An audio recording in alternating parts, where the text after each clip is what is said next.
Good afternoon and welcome to the People's View.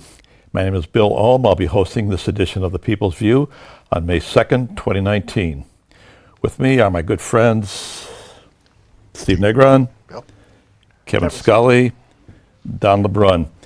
What we have in common is we are all former state reps, and we have a lot of interesting things going on at the State House this week, so we'd like to talk a bit about that, plus some other factors that are happening on at the national level. First, let's talk about the State House. The big news this week, today in the paper, the Union Leader, is regarding House Bill 706, which deals with elections. And specifically, this bill is coming out of the House to form a commission to decide on redistricting. Now, a little bit of background on that. Every 10 years, we have the census. Every 10 years, when the census is complete, then we talk about how should we draw the lines among the various cities and towns for both the congressional races and for the local New Hampshire races. With 400 New Hampshire state representatives, it's quite a challenge. Back in 2010, when Don and I were first serving, there was a lot of discussion on trying to do that properly, which was to make sure that every town had at least one representative. Mm-hmm. And then districts would be formed among several towns for areas that are larger than a single town. But it was very important that every district, every town had their say in the legislature. So now what we're up against in 2020 is the upcoming census and changes that are proposed to improve that process. The concerns about the process were there. Well, one party's in charge at the time of the decennial census, and maybe they're going to try to skew things in their favor. And the argument is, well, maybe we should have some sort of an independent commission to make sure that we keep the proper distribution of representatives and senators in New Hampshire. So the bill that came out of the House was sort of a one-sided bill proposed by the Democratic Party. The bill that's now being discussed in the Senate has some changes made to it. And let me just summarize the key changes that we can talk about whether that makes sense to us or not. The changes that are proposed by both the Republicans and the Democrats in the Senate would have a redistricting commission set up so that the legislatures don't do it directly, but they appoint a body to do this for them. And 5 would be appointed by the Senate and the House by one party. 5 would be determined by the Senate. 5 and then the following 5 would be determined by the 10 delegates that were appointed by both the House and Senate members. And in theory, they would come to a compromise. 9 of the 15 would determine the votes. That would be sufficient to decide the question. And if they couldn't agree, it would be turned over to the courts. So that's the thought. What do you guys think? It's still a legislative process. Even the way you explained it, it's still a legislative process. You've got 10 out of the 15 that are current legislators. So what is the real difference there? Well, the difference in theory would be that one party cannot drive this and ram it home through their majority. That they would have to have a consensus by the minority party that it's somewhat fair that they can all live with. Well, I would say, from my perspective, I think the first thing I'm troubled with is the fact that the legislature is basically trying to change the Constitution they swore to uphold. And they are trying to give away the responsibility of the legislature, which is clearly outlined in Article 9 of our Constitution, to an unelected party. And if that party cannot now, I'm not sure exactly how it's being done in the Senate version. I'm very familiar with the House version. And I know what they were talking about was that the commission would then put together the plan, send it back to the legislature, and the legislature could not change it at that point. The only changes they could make were to any process errors or anything else, but you basically had to accept what was given to you. And if they didn't accept it or couldn't come to an agreement in the legislature, then the court stepped in. They were going to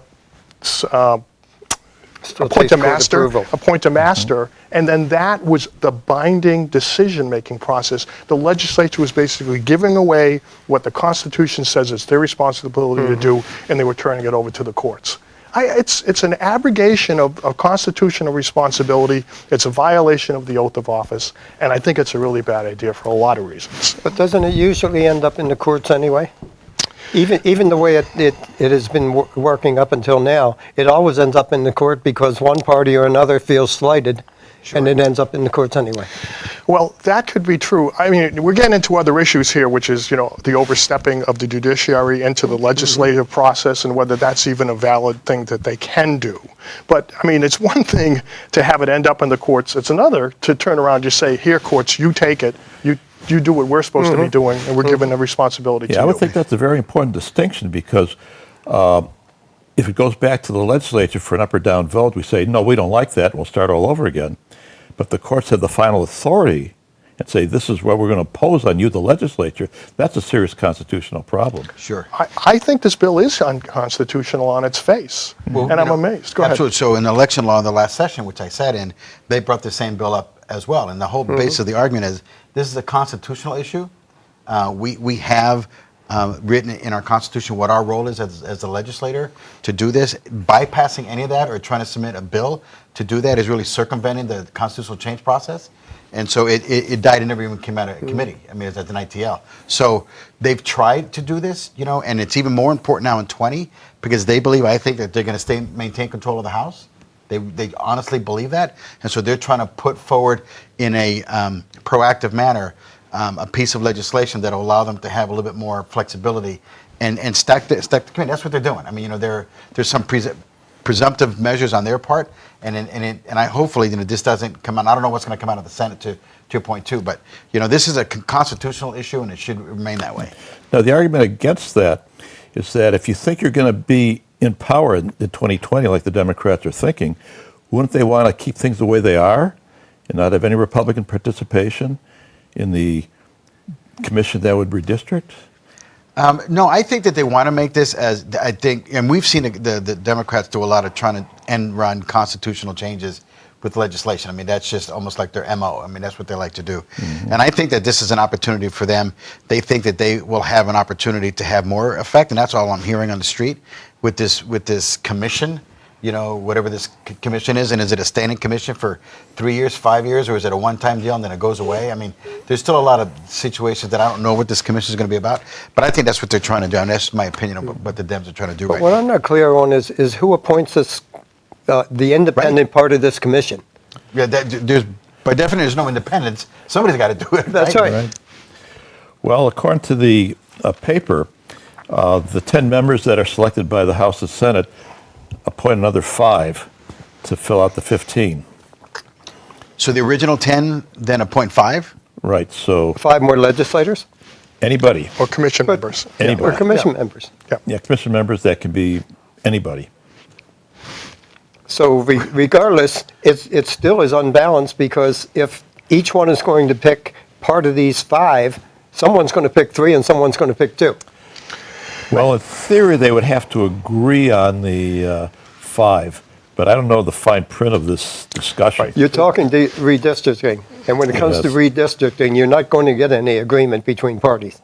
Yeah, I would agree with you on that. Right. I think redistricting is one of the most partisan activities that take place because for a couple of reasons. One, if you're an incumbent, you want to have a wall around your district so that you're not going to be challenged by the other party. And if you're trying to get into a district, you want to make sure that's got a broad base that have your supporters in there, so you have a shot at it. We went through this in 2010. You remember that. Yeah. It was a controversy through the entire thing. In fact, you've got deadlines that you have to meet, and we had problems meeting the deadlines, and the courts did have to step in. Yeah. Well, it's funny. I reminds me of, I'm going to paraphrase or something Churchill said. He once said, like, democracy is the worst form of government except compared to all others. And I'm kind of think the same thing is true for redistricting in terms of what we have here is, nobody would say it's an imperfect system. I think all would agree that in some respects it's ripe for abuse. However, at least the people who are making those decisions have been democratically elected. They're in the majority party because most people wanted them in there. Right. So you'd like to think that this process does have some tie to the people in the democratic process and the will of the people. If we take that away and simply give it over to an unelected commission and then have the courts decide, we have given away our right for self-determination. Right. Yeah. So, I mean, again, to your point, which is that it may be, let's say for the sake of argument, it is a good idea. Why don't they go through the constitutional process and change the Constitution to reflect that? But, to your point, you look at redistricting, you look at Belknap County, and there's one town, Center Harbor, out of Belknap County that's in CD2. So you got to ask yourself, hey, who was in the room? Right. I mean, You want to protect that piece. you do, and it's strategic, and it's really bizarre. I have yet to understand what that decision-making process when you guys were in 2010, because in CD2 you have Nashua, you don't have Merrimack, you don't have Manchester, but you have Concord, and then you go off to it's really just it doesn't. I don't understand the process well enough, but it looks like a bad jigsaw puzzle. We would have to be very, very naive to believe there's not bias in Absolutely. redistricting. Yeah. Oh, yeah. I mean, that's just a fact. Well, we did say we won the entire Belknap County for CD2, right? Because we won Center Harbor. Well, here's the other thing, too. And again, I'm sorry, I'm at a disadvantage here because I don't know what the changes are that are going to come out of the Senate. So I'm working with what was approved by the House and what they have right now.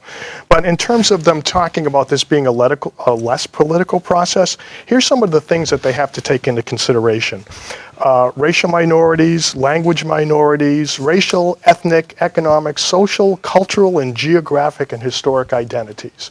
So as soon as you start getting into this part, like identity politics things, That's a thumb on the scale, isn't it? you are getting into the political it's another form of gerrymandering. Right. Yes. Right. If they were simply going to do Absolutely. like population density and say we're going to draw out little hexagons with 10,000 people in each one, we don't care where they fall, we're just going to do it across the entire state, let the chips fall where they may, that would be an unbiased process. What they're talking about doing is substituting one political process with another. Right. Right. For political gain. Yeah. Yeah. Absolutely. And that's the bias that Yeah. comes into it. And that bill came out of the House with only 16 Republicans supporting the Democrat version of that, so it was a very partisan bill. But if we could take a clean sheet of paper and said, what is the best way to redistrict? Would it be by little checkerboard squares in the state of New Hampshire? Would it be by county? Would it be by urban areas? Urbans are one district, and suburbans are another district, and rural's another district. How do we, if we could just think about the process and said, what's an ideal situation for the best interest of New Hampshire? What would that look like? Well, North Carolina did a study where they actually took a software program and put in factors of what you're looking at, and they compared that to what the legislature had come up with. What came out of the computer model was very distinct. None of these jagged corners and little pockets. I mean, it was very clean, and you could see based on the demographics or based on the factors that they put in, this thing could spit out a pretty good model, right? The thing with our state is that you have these huge population pockets, right? That if you go north, it's more rural. So our way of redistricting, I think, would be very difficult because you're trying to level a district. And it'd be very hard because and we just found that out during the campaign, is that anything north of Concord, it's dispersed, there's no concentration anywhere. And so people lose an ability to have a voice in a sense. When you have Manchester and you have Nashua and you have the Seacoast and Portsmouth, that's where the center of power, if you will, lie. And so you'd have to break that up, to be able to be fair among this. So it would be a very difficult task for us. But I'd be interested to see a computer model like they did in North Carolina, just for argument's sake, and run the simulation with whatever the attributes that we want and see what would come out for our state. I think I wouldn't have Center Harbor. And that would be based more on equal population. Absolutely, whatever that is, yeah.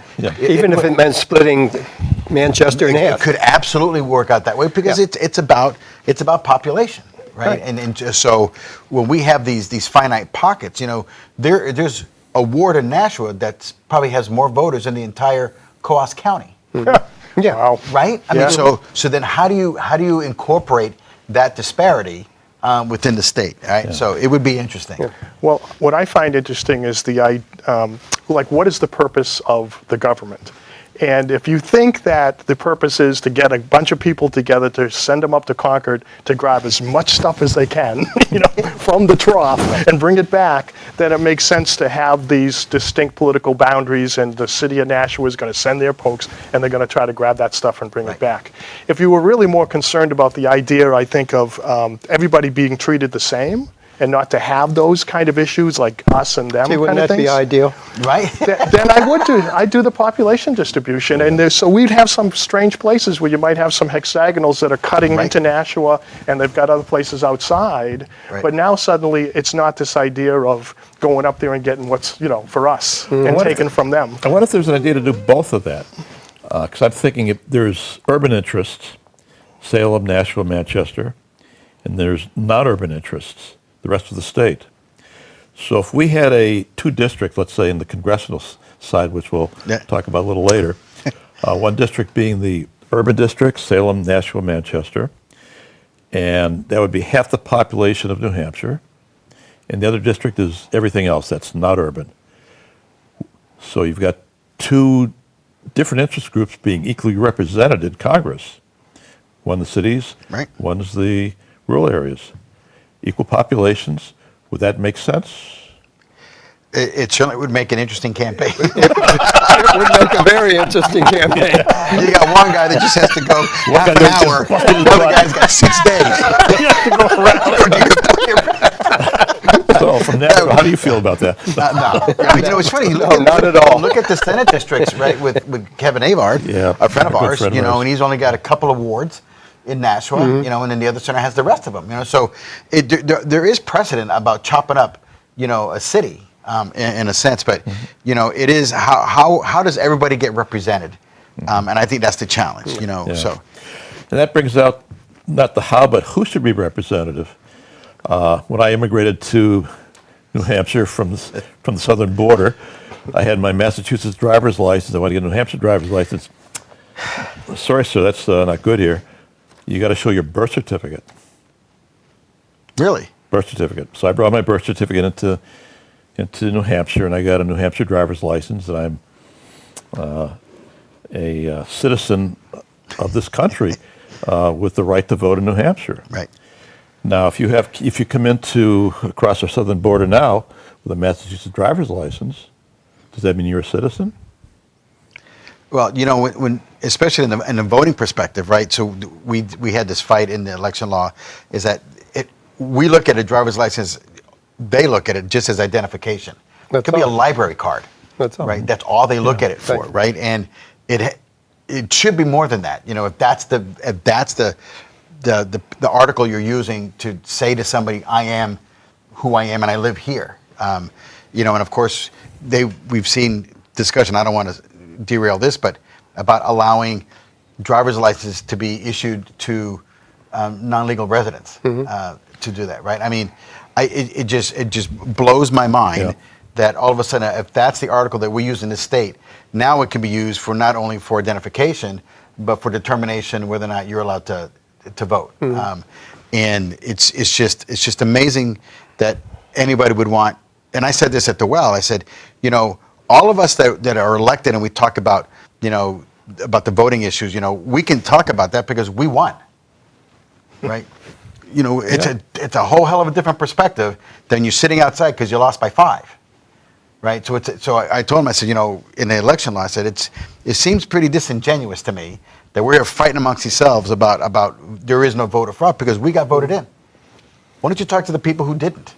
And I remember Secretary Gardner saying, in '74, the United States Senate seat from this state was decided by 2 votes. Oh my God. 2.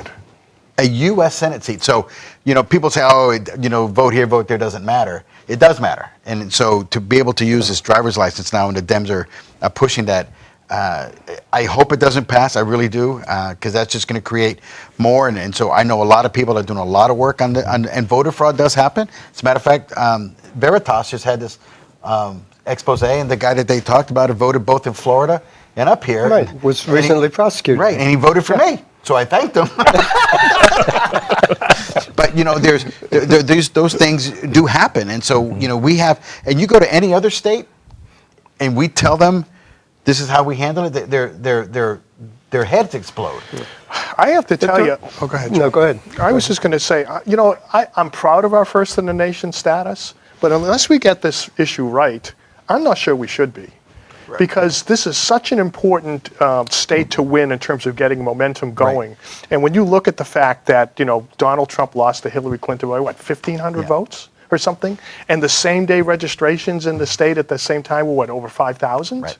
And Kelly Ayotte lost by 25. Yeah, it was very, very low. Yeah. All of those within the margin of error. Absolutely. Of all of that. And I'm saying this is not right. I mean, we are being disenfranchised by people who are coming in here. And didn't they just send out all of the letters to people to try to verify that the folks who said they were going to stay here indeed would? And what kind of response did they get from that? Well, at least we now have an attorney general that's willing and to go the next mile and start prosecuting. When we had the former attorney general and we went into the secretary's office, there were literally boxes, over 22,000 returned of unknown addresses, and back as far as 2010. So you can't affect any change now. You can't undo what's happened after it's already been, ratified. But where is that? I mean, how does that happen? And we're now seeing some things that, we're talking about absentee ballots out there. Like there's one address that gets 28 absentee ballots. Like so come on, there's something afoot in Whoville, and I look at it as any illegal vote, right, zeroes out mine. Yes.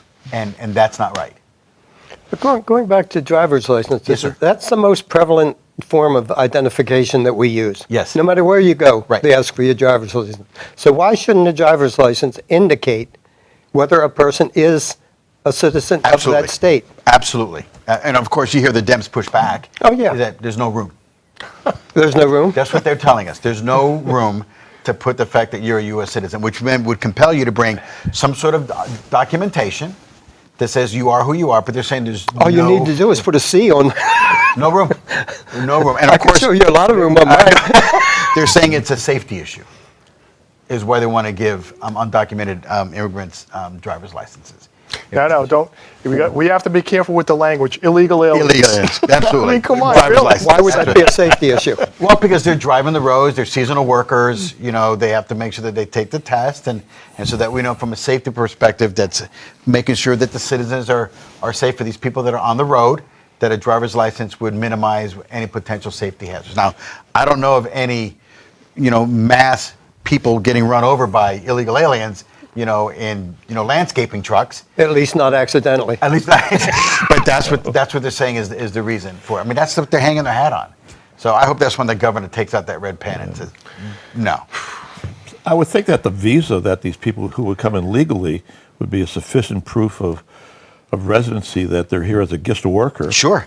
And we let you in, and there's a tremendous What's the amount of matter seasonal with a workers. provisional driver's license? Right, for that period of time. For that period of time. Absolutely. it could be like a temporary driver's license. You bet. Right. For the duration of that visa. Well, just like they do for kids that are under 18, the driver's license is horizontal. So you immediately know that operator is under 18, or is it 21? I can't remember what it is. And as soon as you turn that age, then it's vertical. So you could say, all right, any adult that's got a horizontal license plate or driver's license is somebody that, he's clear to operate. Right. However, he's not authorized to be able to vote. Right. That's a great idea. Yeah. I mean, we already do it horizontal. Yeah. We do it for all the kids that are under 21. So, Great idea.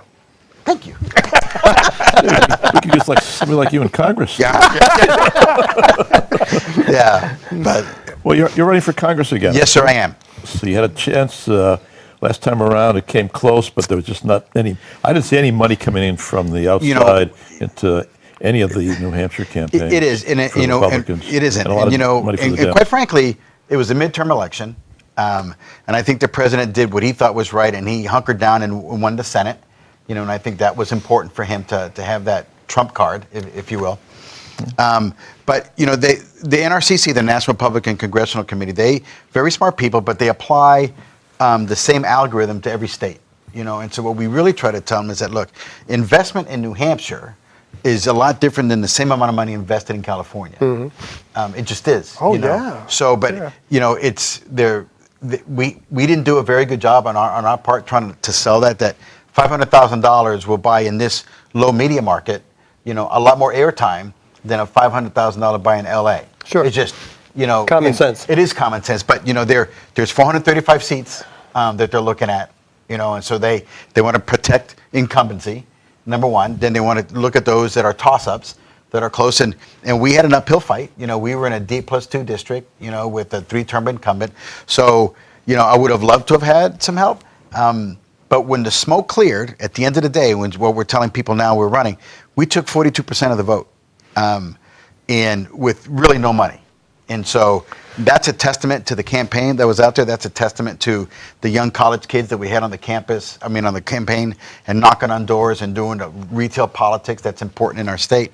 And now it's a presidential year, and you'll read anywhere that it's good from 5 to 7 points on a presidential ticket. So if you look at that and add that to last year, we're at 49%. Mm-hmm. So we're in the fight. Wow. So Yeah. that's what we're doing right now. And of course, you look at what's happening. And our state is just a small microcosm of what's happening at the federal level. They're saying the same stuff. It's the same rhetoric. It's all about going further left. It's all about spend. It's not about being judicious with the money that we have. We have a 22 trillion and counting debt. And what's happening in Congress is spending more money. There isn't any talk on either side. And let's be fair, on either Democratic or Republican, about where's our cuts coming from? Why aren't we doing something to reduce the debt? And that's going to be something we talk about. We now know that we have to go and talk about things that are party agnostic. That it doesn't matter. As a small business owner, we're going to harp on a lot of things that the president's tax package has done to help, regardless if you're a Republican or a Democrat or Libertarian or an Independent. It doesn't matter. It's helping. So, we think we've got the name recognition from the last time. We know we've got, as we call it, the red meat guys. They know I'm a staunch Second Amendment guy and I'm a pro-life guy. So we don't have to spend a lot of time. It's really funny now, Bill. I go into an event. Last year, I'd say, "Hi, my name's Steve Negron." This time I go in and I go, "Hey, Steve, are you running again?" So, so I mean, And that makes all the difference It makes in the world. absolutely all the difference, Don, and especially in CD2, which geographically is very challenging. I mean, it's just there's no easy way to get around, and a lot of people asked me after we were not successful, please don't go away, because in 2014. Mary Linda lost, and then she went off and did some great things down in D.C. Jim Lawrence didn't come back, and they're tired of starting over every election cycle. And they keep their powder dry because they don't know anybody, and you got to prove yourself, especially up in the north. But now we're beyond that, and we've been on a statewide ballot now twice. And as I said the other day in an event, I've been on the stage now 5 times with Ann Custer. I think I won all 5 and held my own with her. So, we're going to build on top of that. So we're really excited about what's going to happen here for 2020. And that's why we announced it early. I was going to say it was quite an accomplishment for you to get her out of the bathroom to come up and debate you. So that alone, Steve, is... Well, He's not Pelosi. I should tell her that I know Pelosi. I mean, that's true, because Pelosi is Catholic. Well, I'm just saying, yeah. So we're really excited about it, Bill. And that's what we're doing now and we're gonna do some things differently. Fundraising in New Hampshire is very hard for all of us, whether at the local level or at the federal level. So our focus is New Hampshire. A lot of people stayed on the sidelines last time for whatever reason, but it's a new dynamic. It's a presidential year, and you'll see we had I think it was 113,000 registered voters that did not vote in 2018. I think the president's going to get them out and get them energized, and I think we'll draft with him. We've got a great ticket with the governor. There's a senatorial race that's happening. So there's a lot of energy that's going on, and hopefully we'll be part of that vortex. I have to say, the other thing too, from my perspective, is I'm hoping and believing that the average American person is looking at the Democrat Party now and saying, "Who are you people?" Right. I mean, they have gone so far radical left. And so, yeah, they were able to take the House back, and I think a lot of it was this reaction to the constant drumbeat of Trump, Trump, Trump, Right. and they got people worked up. They gave the Democrats their chance. Look what they've done with it. Right. Or what they haven't done. And they haven't done Right. that. So they have been, I'm hoping that people are going to look at this now and say, you know something, I'm sorry, folks, we gave you the shot and you blew it, and let's put a reasonable, competent Right. person in that seat for us so we can start getting some good representation and getting the country they- going back in the right direction again. Absolutely. They continually say they want to work with us, with the Republican side, but yet everything they do is contrary to that. Absolutely. What kind of credence do you have if you keep saying you want to work with people, but yet you do everything possible not to work with them? Right. Their first words What is image? no. What image are they Yeah. giving? Right. You know, it was really funny on a debate with Congresswoman Custer. I don't know if you saw it was NHPR. They asked her who was her favorite, and she touts her bipartisanship. And they asked her who was her favorite Republican congressman. You ought to watch the clip. It was a Couldn't lot think of of. one? She couldn't. It was kind of. And she never named one. She never named one. She was it's who Right. I'll go to the bathroom and find out. But then the moderator said, for her name, you mean it was Kevin Scully? She goes, oh yeah, that's right, Kevin. And she goes, and where's he from? And she goes, oh, geez. We did a lot of work on that. He's from a southern, wow. It was amazing. It was amazing. It was very telling.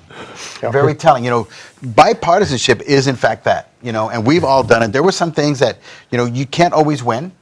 And if there's ways that we can find middle ground, then that's what we should be at. And because at the end of the day, the people that pay for it are the citizens, either in the state, Absolutely. in the state, or across the country. Isn't the idea to go to the legislature and find middle ground? That is. I mean, that is the premise what- of- I mean, that's such a cross section. Yeah. Right, supposedly, and that's where you're supposed to do it. I mean, it's And we just do have crazy. some middle ground this year.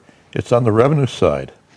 We had a bipartisan unanimous vote by the House Ways and Means Committee, where I used to serve, on the revenue forecast, which is going up about $100 million from the last, actually a little more than that from the last budget, because the economy's doing well. And the economy's doing well because we have Right. tax cuts, Right. we have good employment, we have good policies that the Republican legislature has put in place for the past 4 years. Right. So now we're on a good trajectory, so we're able to have more money for spending. However, that's never enough, because on the finance side, which is the spending side, they've got a series of tax increases, fees increases, Right. expansion of Medicare issues that are going to be unfunded without these kind of tax increases. So, Don, I wanted to talk a little bit about some of the Medicare stuff that's coming up. We had talked about telemedicine as being a factor coming up. What's your thoughts on that?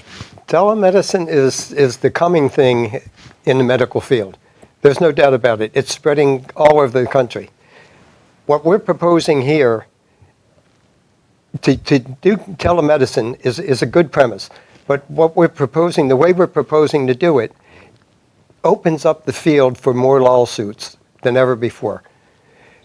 The reason is doctors do not, according to the bill that's currently in the legislature, doctors do not have to really ever face the patient.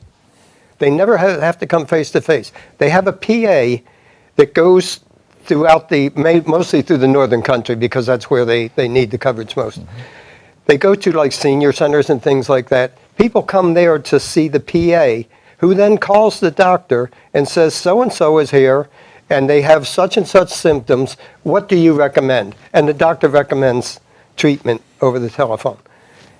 That doesn't work. That is what we have fought for the last 8 years. Unless the doctor sees the patient on doesn't have to be on a regular basis, but at least on a bi-yearly basis or a yearly basis, Physical whatever, exam so that they get to know the patient. Because with the opioid crisis, you have people who do doctor hopping. They can go, they can Right. see a PA, they want certain medication. They can convince a PA what medication they want. People go to doctors nowadays and tell the doctor what medication they want. And the doctors are giving it to them. And this just gives them that much more of a way to find the way around the system. Yeah, so it's creating a loophole for abuse by, let's say, irresponsible patients and doctors who are occupied in other factors and delegate too much of this to their staff. And not only that, by law, a PA has to be supervised By a PA. a physician. Yeah. They can never practice on their own and treat patients without being under the supervision of a doctor. This way, they're not really under the supervision of a doctor. They're talking to him on a telephone and relating what symptoms they see from a patient. Yeah. Let me argue a bit about on the other side of this. There's clearly some problems with the way the proposal is structured. But the other side of this says that, look, if I'm in a rural area and I've got a problem, and no, I'm not going to call 911 because it's not a heart attack, but it's, I just haven't been feeling right. Is there some middle ground that this is useful? For example, if you had an Apple Watch that's got your heart rate on it, and you could say, look, let me just plug this into my computer and send that to the doctor's office to see if I've got any kind of an obvious heart rhythm problem, instead of having to be hauled in, with heart attack symptoms. Can this be an earlier intervention on a person that might have a bit of a problem? The concept is good. Okay. It will work, but it's got to be done the proper way. You've got to have safeguards. Doctors have to be protected. As it is now, a doctor is opening himself up, with this bill, a doctor's opening himself up for malpractice suits. And we live in a society where people are looking for means to sue people. Let's face it. If you can get $2,000 from Walmart, that's fine. I'll take it. Doesn't If hurt you them. Yeah. Right. If you can get $200,000 from a doctor, that's better yet. So if we can write a bill that would take advantage of evolving technology, what I think has to be a net plus, if it's done right, what would that bill look like? Would we have people, with the Apple Watch on a hotline to the doctor's office? So maybe once a day it talks to the watch. It says, how's my guy doing? Instead of having the person come in every day. Would we do something like that? Would we provide some liability that, if they missed a day with the doctor, that we're not going to go after the doctor because he happened to be on vacation that day? We're assuming everybody has an Apple Watch to start with. We're talking about the North Country, Yeah, okay. Let me back where off a little bit unemployment then. all of the unemployment in New Hampshire is in the North Country. But everybody's got a CVS or a Walgreens somewhere local. This is one of the problems up north. They want to live up there. They don't want neighbors. They Right, don't want anybody around them, but they want the services, the same service that we get here in Nashua. They want the ambulance there within 10 minutes, not an hour. They don't care whether the helicopter can fly or not, whether it's a snowstorm. They still want all the same services, but they don't want anyone near them. They don't want to drive 2 hours to the doctor's office. They don't want to drive 2 hours to the pharmacy. Then don't live up there. Yeah, there's always going to be those kind of folks that we just can't solve their problems.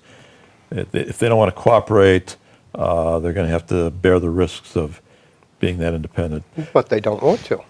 But I want to talk about the more reasonable percent of the population, people who, like privacy but are not hermits, people who live in a rural area but they're not 2 hours away from a CVS. I would think that most of the North Country would have a pharmacy somewhere local to them. And local, I'd say within a half-hour drive. And Not so. Yeah.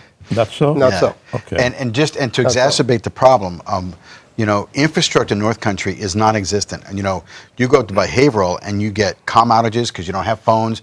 There is no 911 service, regardless of what you want that's up there. And There's no internet service. There is none. And we have talked ad nauseum, and the people in North Country have asked the current Congresswoman, and she goes, well, I put up 4 towers, which I believe to be true, but they're not working. Right, so it's really kind of funny with that people have 3 and 4 ISP service providers so that they can do their job. And so the North Country, to be able to get some of the stuff that Don is talking about, which I think is beneficial, even if they wanted to, there's no infrastructure up there to do any of that. And we had heard that they had spent $5 million on a study to some large telephony companies, and the result of the study, the $5 million was supposed to put up towers. And then $5 million was used to do a study that said you don't have self-service. So I just had to say, a bit of a self-serving you think, stadium. and then where's the accountability of that, But I'm sorry, I digress. But I'm a technology guy, and one of the things I've been reading about are these low Earth orbit satellites and the 5G stuff. And in theory, you can do a whole bunch of little microsatellites, just open them up and MRF them all out there and have these last maybe a a year or so, and then send another batch up. And by having a lot of little satellites in very low orbits, which won't last very long, you could get a reasonable internet connection anywhere in the country. So rather than billing out the towers to right. nowhere, Yeah. Weren't they You also could- talking about creating blimps that you could put up and have them stationary and to actually serve as towers? yeah, that's an experiment going on in New Hampshire right now in Fremont or Raymond. One of They those can get towns. another $5 million, they can do another study on that. Absolutely, a lot of hot air to fill up those Yeah. bumps, you know. Right. Yeah, I was But- thinking we could have some kind of like, at a CVS or something, you could literally have a room with a smart chair, you know, where you would sit down and yeah. it could perhaps The electric take chair. the biometrics. Well, you know, we could use it for that too. We're in New Hampshire, we're frugal, right? But I mean, to have the person sit down and get wired in and have those locations where you could have Right. that telemetry Yeah, right. Yeah. to the people to be able to send that information down, where they might be able to hit that happy median between having to go too far and cost too much. Yeah, because I would think there's some border in between the two extremes of the very independent person that you were talking about, Don, that is only going to come into the emergency rooms kicking and screaming, to the folks who are more reasonable. And I think you got a pretty good thought there, Kevin, with a intelligent room, which I think is what's coming through the CVS plans now, is that they're starting to put in like micro clinics into the pharmacies where they're going to have a nurse practitioner or somebody who can be wired in to somebody more senior to do the first level of screening, do the vitals, and then beyond the vitals, maybe do a little more sensing, like with the heart rates, EKGs, respiratory, you know, and just get more data collected at the point where the person finally comes in to give a better profile to the doctor who's ultimately going to have to decide whether this person now needs to be brought down to Concord or someplace more serious for better treatment. Okay, Go let's ahead. say you're a pharmacist. Are you going to open a pharmacy in an area that has 25 people per square mile? No. No, I'm saying if I've already opened a pharmacy, I'll concede the point that you're not going to be the doctor on the horse. not who's gonna make a it living. through the Yeah. backcountry. Yeah. But if And you're- it's the but if same, you're- that's the reason they have a shortage of doctors. But if you're big enough to have a pharmacy, then I think that pharmacy could have a smart chair that would give more data on the regular populations. Like you come in every month for a prescription. Well, let's sit on the chair and we got a doc here that's going to be looking at your stuff if you'd like, and no charge to you. Just sit in. We'll wire you up and see how your ticker's ticking. Is that okay with you, sir?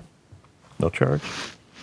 You know, just on an aside, in battlefield medicine, there are studies right now of having vests that the soldiers wear that will able to have battlefield nurses triage people by how they identify them. And they get vitals because the sensors on the uniform will be able to send those immediately. So by the time it's called the golden hour, Right. Yeah, by they the can time do something. right that they can do something. So they've already done all those things, and they're ready to say, you know, and triage that patient on the battlefield. So you walk into a CVS in your case, and I just strap on a vest, you know, and then whatever that is, you know, I just think that there's some advancements in there that could be used. Absolutely. And that's all well and good. Sure. And it would probably work on the battlefield. Right. But what is the proficiency rate of those? I don't know. How accurate Yeah, are they? I'm sure that's why it's not, you know, deployed. But is it better than nothing? It's better than nothing. That's what I Yeah. just said. It's better than nothing. Whatever the accuracy rate is, whether it's 60, 70%. Right. Right. But it's just not the answer. Because we have this terrible problem with the cost of health care. And Don, you were in Health and Human Services for many terms, and you understand the expense of delivering health care. So if we could get more data at a better price, I would think that would be beneficial to the general population of New Hampshire. It would be more beneficial. The biggest problem is people don't seem to understand that they bring these bills in and they say, well, we want to do this. And they don't look at the underlying process, the legislation that has to be changed in order to enable that. So you can't just go in and say, well, telemedicine's the greatest thing in the world, and we're going to give the doctors the right to do that. You can't just do that. You have to change then other laws to enable the doctors to do that, because they are governed by their own set of laws. Yeah. All the reasons to have good gerrymandering. I'm sorry. Yeah. good legislators in the Yeah. State House that Yeah. can think. But that's true. I think to Don's point, and not just in HHS, and any other bill, we sometimes, and I think some of us were guilty of this too, is we have a great idea, but you have to understand what are the unintended consequences. That's What right. are some of those things? You have to know those things. You do. And so then we implement a law, and all of a sudden now, a year later, somebody says, well, look what's broken over here. And then you fix this, Yeah. and then maybe something else breaks. I mean, it's so intertwined that I think a lot of it is just slow down, because I think a lot of people think that they're going to get more money because how many bills they sponsor, they co-sponsor, or whatever the case may be. But, it's not an easy task, and people, I don't think, really understand how difficult it is to actually take a thought and an idea. What? You did in your freshman year, which were all of us who came in with you were like, oh, he's our hero. He put a bill through, when we're trying to figure out how do I become just a co-sponsor, right? And Kevin went through, and it's hard. It's hard, and then you have to work with the legislative office, and they want to change what you want, because they may have, did you think about this? And did you think about that? So just to the general population, bills just don't magically appear. There's a lot of effort that goes into it, a lot of rewrites and back and forth and understanding, do I break something else? So it's a hard thing to do. And doesn't that all come from the concept of working together? Absolutely, without a doubt. Because if Without a I doubt. have this idea and I submit this bill, but you know something that I don't know about Correct. it, and you have information that I can use to make the bill better, Right. but I don't want to work with you, Right. because you're of the other party. Absolutely. That is such a good point. So- It is. It's a shame. Yeah, and there are some tendencies, I think, between the parties on this. Republicans, which we are, tend to be much more consequence-oriented. Sure. What can go wrong? How do we fix what can go wrong? How do we clean it up before it even goes to the Senate? And I have to say that from my experience with the other party, this is from talking with people in finance this year, instead of going through the tough questioning of the agency for their request for revenue, it's just all, that's okay, that's okay, that's okay, throw it over to the Senate. They didn't do any, from what I hear from a really good source in finance, that the other party just kind of banged the bill through that the Democrats wanted, didn't look at unintended consequences, Right. and said, well, we know this is going to cost more money, but we'll just get more money, and Right. if there's going to be problems, well, we'll just get more money. I think I sometimes try to couch what the Democrats are doing this year. It's the undo session, right? They just want to undo, everything that we did over the last 2-4 years. I mean, that's what they all want to do. I mean, you look at all those bills, and I can only speak for election law because I was in every bill that we put in. They had an undo bill. Undo Senate Bill 3. Retreat Undo- forward. Right. It's crazy, with no thought. So this is like, it's a sparkler mentality, right? You remember sparklers, we were going up, oh my God, look at it. And all of a sudden it dies out and you're left with an empty stick. Yeah. And that's what we have right now. And so now the Senate, I think now, is just looking at stuff that's coming over. And we're asking them, both sides, to do a yeoman's work of trying to clean up the mess that's being thrown over the transom. I can give you a good example. 4 or 5 years ago, Senator Feltus and I were the sponsors of the Family and Medical Leave bill.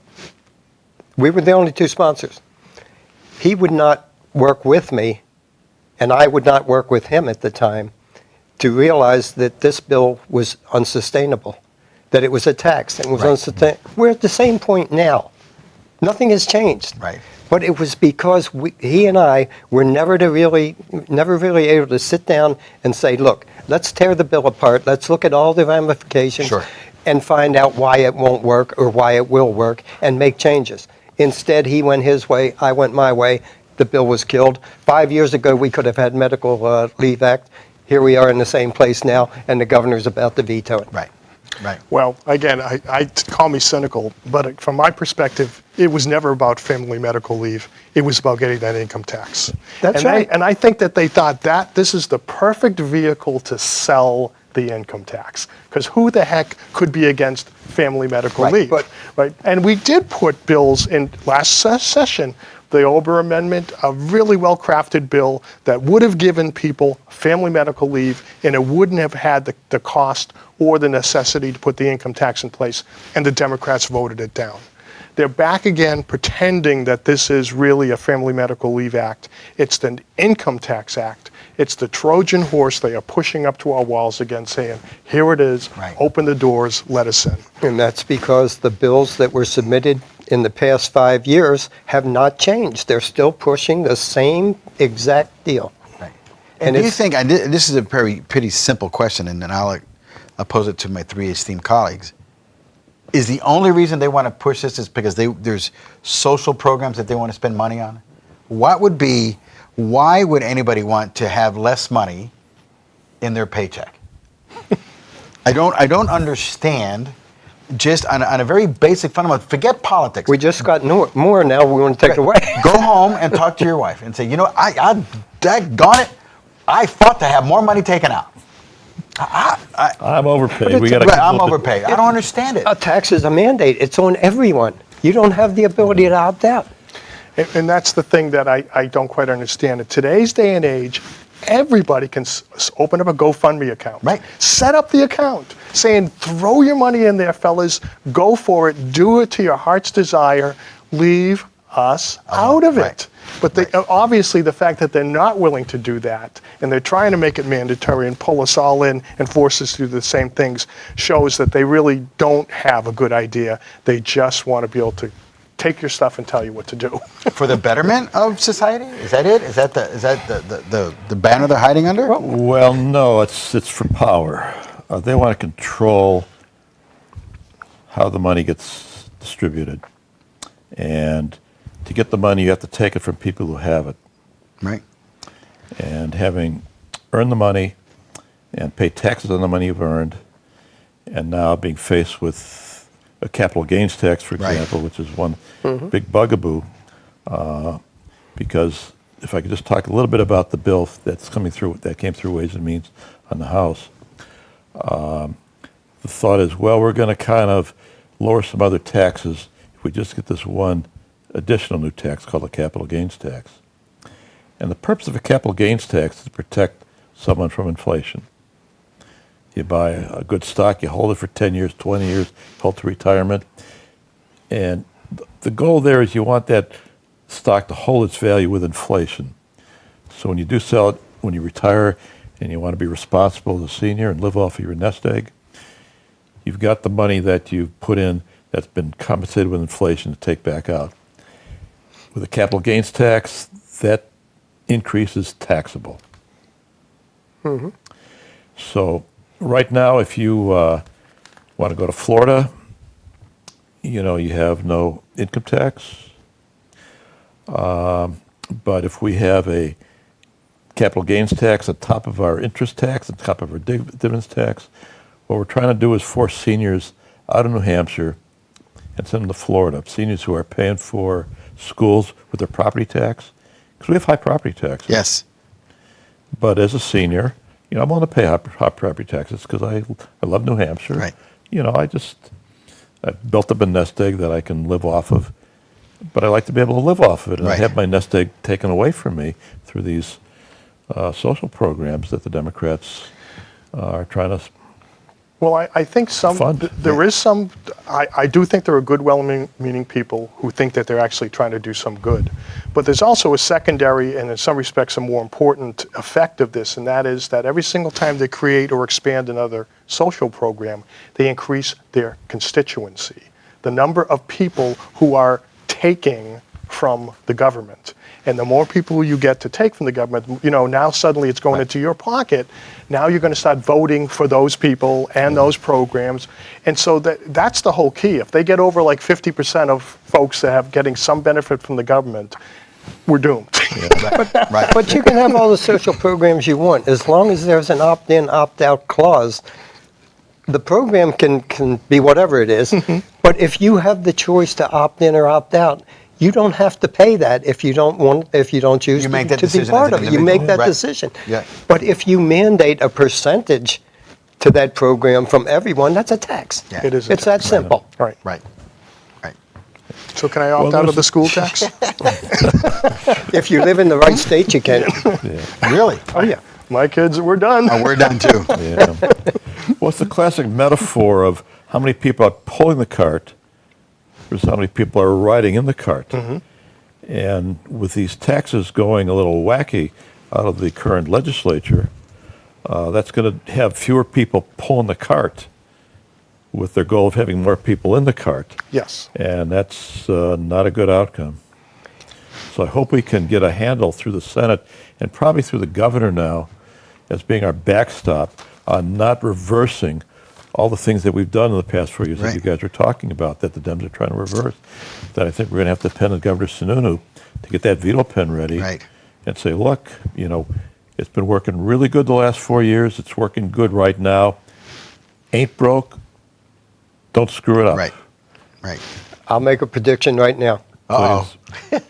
If in 2020, if the Democrats rule the legislature again, New Hampshire will definitely see a sales tax and an income tax.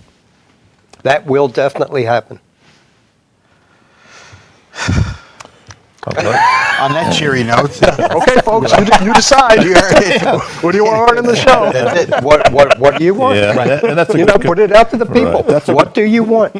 You're right, Don. That's a good conclusion because there really are stark differences in the parties. We Republicans, individual freedom, personal liberty, low taxes, small government. Right. Low spending. Low spending. Yep. Wise spending. Absolutely. Right. Wise. And just because you have the money doesn't mean you have to spend it. That's right. Right. Right? I keep saying that That's to my kids. I think it's true for government too. Do they listen?